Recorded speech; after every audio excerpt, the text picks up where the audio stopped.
for our community. In fact, we were able to help somebody retire. But I want to look more closely at what John's doing, because this is fascinating. We're getting back into like school microeconomics, and I think it's fascinating. Like, I'm getting to live this. You learn something in school and then you live it. It's very different. This is maybe there's supply and demand. He finds economics fascinating. There you go. So you should read Per Bielen's book, How to Think About the Economy, a primer. You can get it for free. You could probably just rock up to the Mises Institute and say, hey, can I get this book? Joe, I'll put in a good word with you for Joe. You can just give it to you. Mm-hmm. Yep. And curve. And so the supply is here, okay? So as the price goes up, more people want to produce the thing, right? Yeah. This is the demand curve. As the price goes down, more people want to buy the thing. The situation we find ourselves in is crazy, because these companies literally said, we're going to decrease the supply of grill scrubbers on the market. And what happens in a free market if that happens? Let's see why he thinks this is happening. We're going to recall them. No, I don't think the companies are choosing to do... It's not that the companies had this Machiavellian plan. We're going to sell a bunch of these scrubbers and then recall them, and then we'll make a bunch more money. Absolutely fucking not. It's that they had to recall them because the government said to recall them. He's framing this as if this is like some Machiavellian plan that the companies are able to make more money. Like, no, absolutely not. Mm-hmm.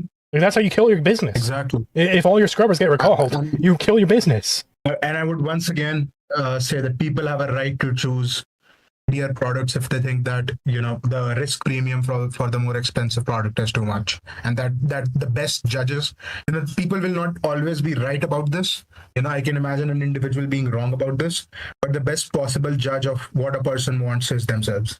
Mm-hmm. The closest we can get to good answers is if we leave this to individuals in a free market and not a centrally planned economy. Like, all you could do is, like, if you want to make things truly better, you could educate the individuals in the free market on how to make these judgments and so on and so forth.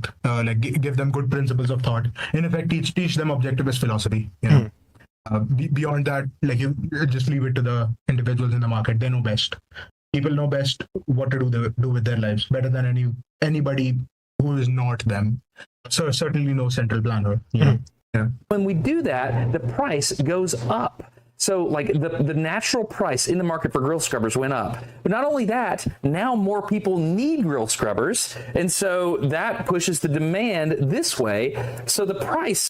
Does the demand increase? Surely the same number of people are demanding grill scrubbers. Or is he saying because a bunch of them are recalled, now more people need... If those people who had them recalled, they just get the money back, surely. Or a new one sent to them. I'm not sure that the demand does increase.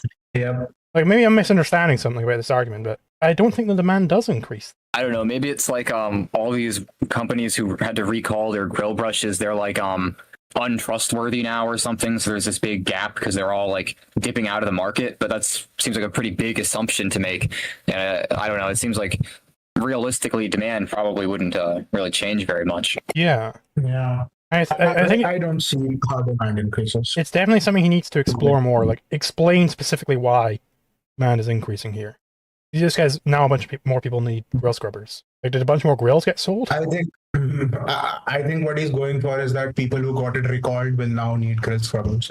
Presumably they get a refund or a replacement. Yeah, like that's what I'm thinking. Like, I don't see demand increasing here. Like, we didn't create more demand for grill scrubbers by recalling them. Yeah. Is just going up. So it was here and like now it's here. That is crazy. And also the price increasing. This isn't necessarily making the companies more money. Yeah. Yeah, I want to say something more generally, though, about like when people see, oh, the price just went up and they see it as like this intrinsically bad thing. I think the best way to understand why this is actually very good sometimes is like if you take a hurricane, and often you'll see, the gas prices after the hurricane or before the hurricane's being forecasted, the gas prices go up a lot because people are trying to get out of town. Well, that's very good. And often people look at that and they'll say like, oh, this is so bad because all these people need this gas. So the government should come in and fix the price artificially low. Well, that's actually the the opposite of what should happen, right? The gas price going up signals to everyone that there's not enough of this to go around, right? We need only the people who actually need this gas to be buying it. When the gas price is made artificially low by the government, now people who don't really need the gas as much can come in and buy this gas. Like maybe someone who could have gotten a plane ticket, now they're buying this gas, whereas someone else, now this gas isn't freed up for someone who actually does need the gas. And so it's like it is the case that, you know, even these people who, maybe the guy with a plane ticket, right, it's still a mutually profitable interaction, but it's not the most value productive end, right? So when you come in with these artificial, you know, price ceilings and floors, you're messing with the market equilibrium and you're pushing things away from their most value productive end. So the price being very high, it gives a signal to everyone that specifically only the people who really need this gas should be buying it. And that's going to allocate these resources better towards their most value productive end, instead of just wherever the central planner arbitrarily decides to put the ceiling or floor at. And like specifically, like if in these like disaster areas where you have like hurricanes and stuff, specifically, if it was on the market and gas prices were really high there, well, people do try to bring like generators, do try to bring gas in, stuff like that. Exactly. Under extreme conditions, under crazy conditions, they're taking on a bunch of risk. And that requires, because the price is so high, they can make a profit on that, right? They can make arbitrage profits there. That is a signal that also brings all of these resources to the area that needs them the most. And when the government comes in and says you're not allowed to price gouge, guess what? That no longer happens. People don't make those arbitrage decisions. And so people just go without. Like, that's not an improvement. Exactly. You leave people worse off. Like, that's a beautiful way of putting it, right? Like, in effect, everything, like prices are more than anything else, is that they are a global communication mechanism, right? Like when a price rises somewhere, those people are sort of telling you that, hey, we really, really need this thing, and we are going to be bidding more than anybody else in the world. And so entrepreneurs are going to supply them that thing. And if you interrupt or disrupt or close down this process, then the people who need the thing don't get the thing. That's how you get shortages. That's how you end up causing more damage than there had to be. And also, like, the thing about the market is that it's very hard to stop. So a lot of times, if you actually ban things, if you actually put in price controls, what ends up happening is that there is a black market anyway. But now you have made people less safe. You have made people, on top of fighting the disaster, and trying to obtain the resources, they're now also fighting the policemen, and trying to obtain the resources. So you have made life even harder for them. You can't stop the market. You can only make life harder for it, or like basically like that. You can't really stop people from obtaining resources if they really, really need to. They'll just go on the black market. You just make life harder for them. You make everything worse off. So don't do price gouging. Don't do price gouging. Don't do price controls. Don't do any distortions or stoppages of the global communication mechanism that is prices between entrepreneurs and consumers. Yep. Hear me? Anybody here? But what John is saying is opposite to that. Oh, sorry. So if the market... Okay. I was eating something, sorry. I didn't want to chew in the mic. Yeah, I'm still here. Yeah. I also need the context of what you said early on because I had to go to the bathroom. Yeah, no issues. I was just saying that, the price mechanism is more than anything else a communication mechanism between the entrepreneurs and the consumers. So if you try to interrupt if you try to do price controls, what you do is, one, the supply now cannot reach the people who need it the most. Two, a lot of times you don't actually end the market, you actually just drive it underground. It just gets converted into black markets, and you make things more unsafe for people. Yeah, you're just artificially. Yeah, you're just coming in and making everything harder, but you're not actually stopping the function. So you end up just increasing scarcity at the end of the day when you actually evaluate it in its totality. Exactly. And now, on top of fighting with the natural disaster, the people also have to fight the police who are trying to stop them from fighting the natural disaster. I mean, I would say you definitely stop it to some degree, just at a point of access. But Like, if it's in demand enough, people are gonna fucking get it. Like, they'll figure out a way. Exactly. Like a crackhead still figures out how to get crack despite being poor and living under a bridge. You know. Yeah. Let's get it. Can now bear with a bigger price, and if you haven't priced grill scrubbers in a while, do so. It's going up. John's saying this. He's making a different bet. He's got a different curve in mind. This is the profit. You know what he just said there? John's making a different bet. You know what entrepreneurs do? Kirby Elon talks about this all the time. They're betting on what they think is going to happen in the market. They're making predictions, and this is the exact thing that capitalism allows. He's making a different bet, presumably a superior bet, right? That can only happen under capitalism. It can only happen under capitalism. No, you see, we just need to give everyone food and water, and then, like, I guess they'll figure the rest out, you know? Yeah. Optimization curve, something I didn't know about, but what he's saying, okay, well, the way this works is there is a price that we were operating at. So we were at a high price here. We were making profit here, right? But overall, like, you could sell more scrubbers at a lower price, and ultimately that will mean a higher profit overall. So you sell more quantity at a lower. Why didn't he? What if he already knew about this? He already had this made when he had the other thing. Why didn't he integrate this knowledge into the previous thing that he just did with the triangle? Exactly. I don't get it. The triangle was just useless. You see, this was a week later, actually, when he recorded it. He's making it so we use all of our brain power to debunking the triangle, and now we're helpless with the half circle.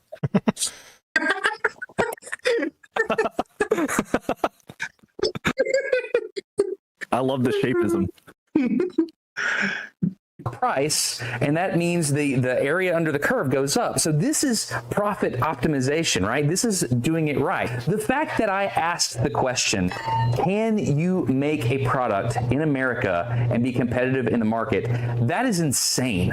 Why was I even to the point where I could ask that question? But I think looking at this now, understanding the types of decisions that John's making now, the answer is unequivocally yes. Like, not only is it a thing that's possible, it's a thing more people should be doing. And the reason we got into this in the first place is if we go back to this thing and we start to look at it and think about it. We shouldn't go back to that thing. We have debunked that thing, man. He debunked it himself. I don't get it. Yeah, he did all the work. Like I said, we could have stopped it at 17 minutes. Like, was this just like a sunk cost fallacy? Like, he spent so much time on making the triangle demonstration. He's like, oh shit. Turns out it's not quite that. Like, what was it? What for the video thesis? What was the purpose of any of that? Nothing, it seems. Yeah, we really shouldn't go back to the triangle, man. You yourself debunked that. No, there's another triangle. Oh wait, no, never mind. Sorry, I'm watching a stream. The stream's behind. I was gonna say the supply demand graph was also a triangle. Nah, that's a parabola, bro. Oh yeah, No. It's if you went back, never mind. I just haven't caught up. The natural progression of I think that was like really funny the way he like revealed the triangle again. Like, he's doing his best to save the triangle. I'm just losing my shit over that. Give up the triangle, man. I gotta make it relevant for the video. I put in so much work into making this triangle. It really is a great triangle. I mean, Yeah. It is an almost awesome said something triangle. significant. It is an awesome triangle. It's not quite right. Anything that it says is not correct. But it is a really cool triangle. maybe it's just an art piece now. It's not even like a demonstration of economic principles. It's just a pretty nice art piece. Yeah. Maybe he'll look back at the triangle when he becomes an Austrian Chad, and he'll be like, hang it up on his mantle as like a reminder every day of how He's going to hang it back up on his mantle and say, okay, let's go back to this triangle real quick. Here's why it's wrong. He's gonna. This is next video. I'm making too much money off of it. I gotta like find a way to justify this at some point. His next video is gonna be he's gonna go back to the triangle. He's gonna explain how it's wrong in clear terms. And that'll be the next video. That's gonna be update number 2. Yeah. Well, you see, he put a lot of labor into it, you know. So it has to have some value, right? Yeah. Yeah. Everybody spam triangles in chat. Everybody spam triangle. There's a triangle emoji. Everybody put the triangle emoji into chat. Let's continue. of just extracting as much as you can without regard to quality or your community, the natural progression is to send the means of production somewhere else. And I'm sure somebody got done for spamming emotes. Nightbot is not a fan of the triangle. Just put one triangle, or else Nightbot's not going to like it. He's only got one triangle in the video. You're only allowed one triangle in the comment. Oh shit. Fuck, somebody did a square. Fuck, what's the square of economics? What's the new axis? What's the new square, guys? What are we doing with the square? Ban them. We're not squarist Hold here. on. Square putters. If we think of a new axis, a new thing to optimize for, then we can have a square. Oh shit! Now there's a circle. Exploitation. Yeah, if we want to maximize exploitation. That's the new. When you want, what the fuck do we do for a circle? I don't know what we do for a circle. Everything, every factor in the world. The circle is our belief. Shit, we loop back around. It takes everything into it. Yeah. My God. Nightbird is like, ban them all. Let's continue. basically gut your local community and their ability to produce things. And so I think what I've learned through this whole thing, I wanted to know if I could make something in America because I'm an engineer and I thought this was a technical problem. It's not a technical problem. This is an ethical problem. No, hang on. He's saying, let's go back to the triangle with our new information. Well, this is clearly an ethical problem. No, no, hang on. You just debunked the triangle. You just showed that it's not the case. You can't just go back to the let's go back to the triangle and assume that's no, you can't do that. You can't just go back to the triangle again after you debunk the triangle. I debunked my triangle, but like, let's go back to it and assume I'm correct. But in this assumption, which I still hold to be true in my mind, you know, this is the problem with capitalism. There you go, guys. Wasn't this like whole video though? Like he said, it's like it's an ethical problem, not a technical problem. Wasn't this whole video like the part we just talked about? Like it was a technical problem that his guy was helping him fix, like the laser printers and shit. Like wasn't the whole of the video explaining the technical problem? Yeah, exactly. And no, he got it from India. He got it from China though, instead of India. That's the real problem. Let's go back to the triangle. This is how it shows that this is a China problem. And here's how it's a China problem. I don't like China. But stars have triangles in them. There's so many layers to this. There's so many triangles.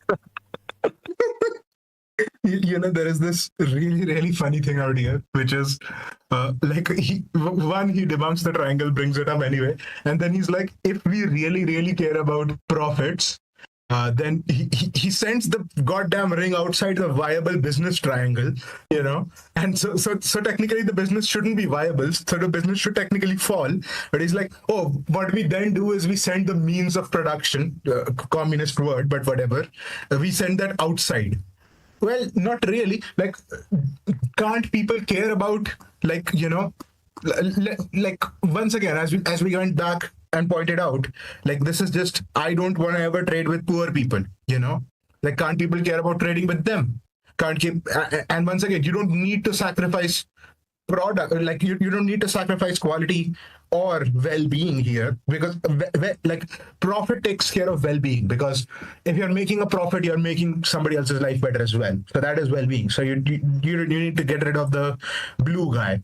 You know, the quality thing is not even a problem, because as you yourself showed, you can optimize quality. You know, you could have cheaper products of the same quality if you optimize your line of production. And sometimes that includes, you know, letting poor people do jobs as well. I'm so sorry. Like, you know, getting a better machine is ethical. It's completely ethical. But like trading with a poor person is where I draw the line. Like that's what I am getting from this. You know, like what's the ethical problem here?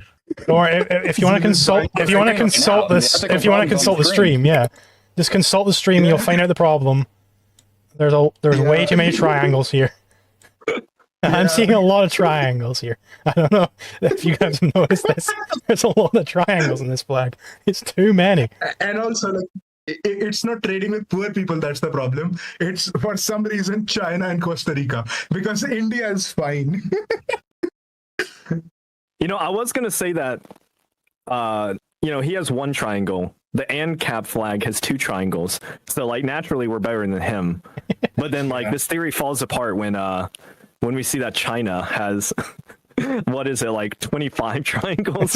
What about the fact that the American flag has like fucking 200? Oh my god, yeah. the American flag is so it's got more triangles. That's why it's Production in better. China be better then? Wait, hold on. Let's bring up Also, Canada. yeah. Let's bring up Canada. Enhance. Oh, Canada's a maple leaf. Canada's got a lot of triangles in there as well. Maybe it's the more triangles their flag has. That's the better the country.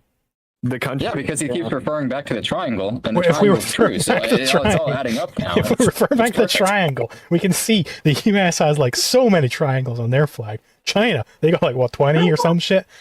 Boo.